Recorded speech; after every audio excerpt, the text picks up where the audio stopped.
It finally happened. This has to be my proudest moment as a YouTuber because a theory I invented over a year ago is finally being confirmed in this week's chapter. Noelle has finally gained her very own unique contract, and it's not with a devil or with a spirit. It's with a legendary creature of the sea, Leviathan. Or as is referred to by the people of the underwater city, the sea god. Okay, so spoilers for chapter 359. I know it's a little late to be saying that, but I am just so excited that this is finally happening that I completely forgot to mention that ahead of time. Alright, so quick backstory on this theory.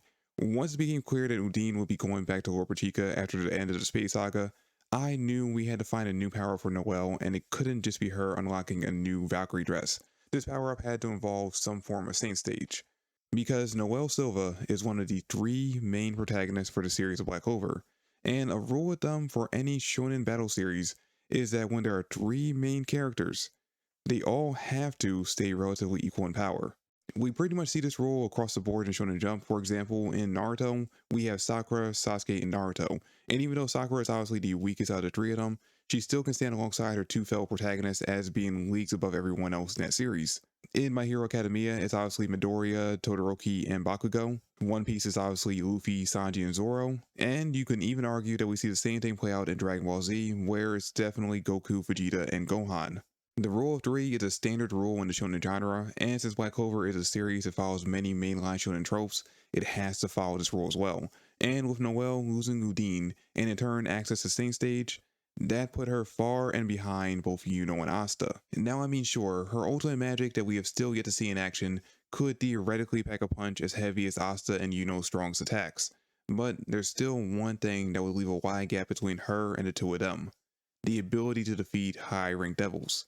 With Asta's anti-magic and Devil Union and Yuno's Saint Stage, the two of them could kill high-ranking devils alone, while the most Noelle can do without Udine would be hold one off and wait until the two of them are able to finish it off for her. Or I guess I should say the three of them, because I forgot about Yami, and yeah, he can do that as well. But the overall point is that in order for her to keep her status as one of the three main protagonists of the series, Noelle had to find a way to catch up with both Asta and Yuno, and before it ended, the anime actually foreshadowed exactly how that would happen. You see, back when the anime was still focusing on the time period between the end of the L Saga and before the 6-month time skip, we had an episode, or actually I think it might have been 2 episodes, where Noelle went back to the underwater temple to help stop a rampaging sea beast. Now, this sea beast was revered as basically a god to the people of the underwater city, and after helping the creature during this episode, or these episodes, it formed a bond with Noelle. And after watching that scene, I thought to myself, this is how Noelle is going to do it. This is how she'll catch back up with both Yuno and Asta, by forming a contract with a legendary beast of the sea. Now, it didn't end up being that exact beast, which is a shame because it could have been a nice piece of connective tissue between the anime and the manga, kind of like how the robes that Sally created for the Space Saga were made from her examination of Asta, but it still foreshadowed what was coming for Noelle. And that, as we find out in this chapter, is forming a contract with the legendary sea god Leviathan. And if it wasn't for the fact that the leaks started coming out around 1 o'clock in the morning my time, I would have been screaming at the top of my lungs as soon as I saw the reveal of Noelle's brand new transformation and who she had a contract with, because that is exactly how excited I was about this reveal. Like, this is something I have been saying would happen since April of 2022. Literally over a year ago, I came with this theory, and the fact that Tabata is finally doing it is just making me smile from ear to ear. Even though it happening in this chapter means I had to scrap a video I literally just recorded theorizing what's going on with Noelle, Mimosa, and Nero. But hey, still smiling from ear to ear at this reveal. And I know the hardcore Noelle fans are too, because her brand new Valkyrie dress that she gained from her contract with Leviathan might be the single best design we've seen so far. The horns, the wings, the scales cover armor, it all literally just hits.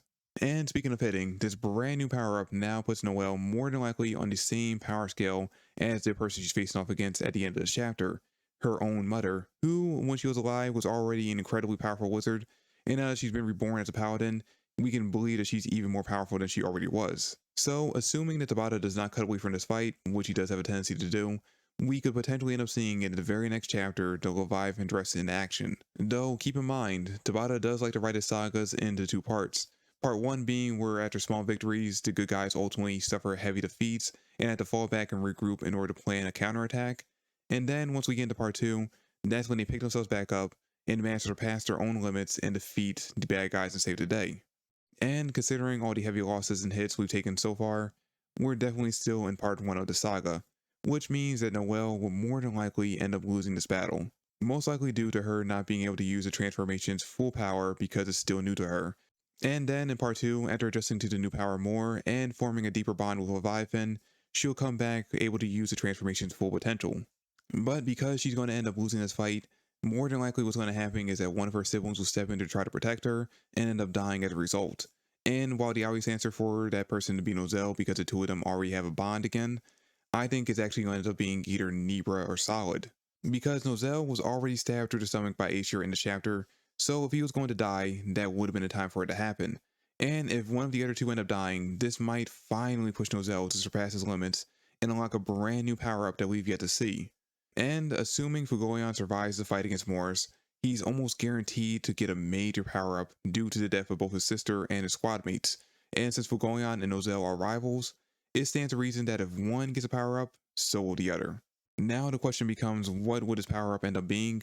And I really don't see him end up getting a transformation like his mother. That seems to be reserved for Noelle. And it's at times like this where I really wish we knew anything about their father, because then we could see potentially a reverse situation for what's happening with Noelle, where even though she has her father's magical element, she inherited spells that were similar to her mother's.